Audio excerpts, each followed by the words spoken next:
شوف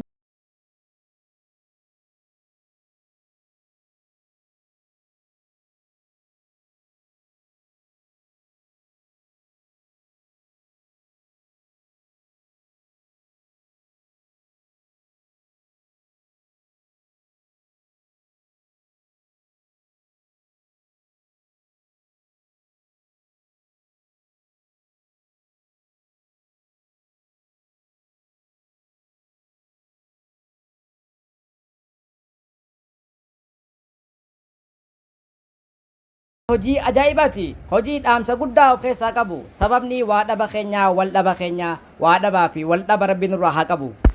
Amma waan isiniin jedhu dhaqaatii daawwadhaa, dhaggeeffadhaa, dhaamsa isaallee irraa hubadhaa, like, comment minaamin godhaa, hamilee walit godhaa. Afaan dhagaan liqimsaa jennaan garaan eenyu abdatteetii dhandhaarraarraas jeen jaama. Duuba nuti yeroo hojii takka hojjannee dhufnu hojii teenya abdannee osoo hin taane ummata garaa laafu ummata Oromoo bal'aa abdannee dhufna. Afaan Oromoo reediyoo cabsaa nuun jaanimi. Afaan Oromoo reediyoon cabsu. Afaan Oromoo guddatee dagaagee addunyaa mul'atee rikardii cabsa malee. Afaan Oromoo yeroo ammaa ittiin dubbachaa ittiin sirbaa jirru kun akka sirbatti as hin geenye.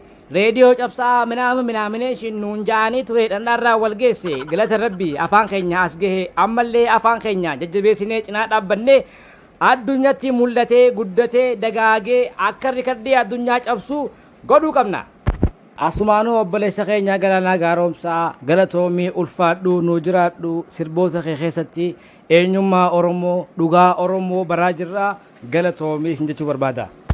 Waan takkaan siimaa gaaf takka ganda takka dhaqeetiin an sirba biyya alaa kanaan dhaggeeffadhe yeroo sanitti raappara minaamin jee san booda sirba zaggeem takka irra kaayadheetiin wajjoolli susseene. He can't be a cover of this motherfucker partially wearing West Coast never fell off stay been like a West Coast never fell off stay been like a nedo do stay BDJ jeeti sirba gurbaan tokko na khofla takkommoo dafee dhufee safuu jee afaan naqabe haymaa afaan naqabaa jeeti ilaaleen aboo akkana jechuun bara akkanaa jechuudhaan an jee safuudhaan jaamuun jeeni sirba kana eenyu sirbeen an jee zaggeemiin jeen uli booda sirboota akkanaatiin game over jeeniin an jee hin dhaggeeffatin Oromoon safuu qabaa. Sirba eenyummaa kee ibsu eenyummaa kee calaqqisu yoo dhaggeeffattee irra sii jira naan jee hoggusaniin dubbii takka yaadadhe dubbii Dr. Ali Birraan jee rabbi rahmata haa godhuu fi wallaalaan nutti kolfee beekaan beekumsaan nu furee jee kaan natti kolfe kun immoo waan beekuu dhufee na furee jechuu nuti Oromoon aadaa mataa keenyaa qabnaa keenya guddifnaa keenya nadifnaa galatoomaa ulfaadhaa naaf jiraadhaa kan fuunees fuudhaa ulfeessaa bulaa horaa lammii nuu baay'isaa nagaatti isiniin jaaladha.